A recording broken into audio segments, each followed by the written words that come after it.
Hakuna bosi anayetaka wewe uwe juu. Hakuna bosi anayetaka mfanyakazi awe juu. Hakuna bosi anayetaka mfanyakazi awe juu. Narudia kwa herufi kubwa, hakuna bosi anayetaka mfanyakazi awe juu. Katika principles za kulinda cheo, utakiwi kushine zaidi ya bosi wako. Hii ina maana gani sasa? Yaani mimi naingia na Corolla au naingia na V8. Ina maana gani?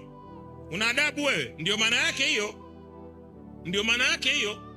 Maana yake ni kwamba mfanyakazi hatakiwi kufanikiwa zaidi ya nani? Zaidi ya bosi wake. Sasa kama wewe ni mfanyakazi na unatakiwa ufanikiwe, nini la kufanya? Ondoka. Nenda kashaini huko mbali, lakini ukiwa chini yake lazima ufanyeje? Ujikumbatie, unyenyekee.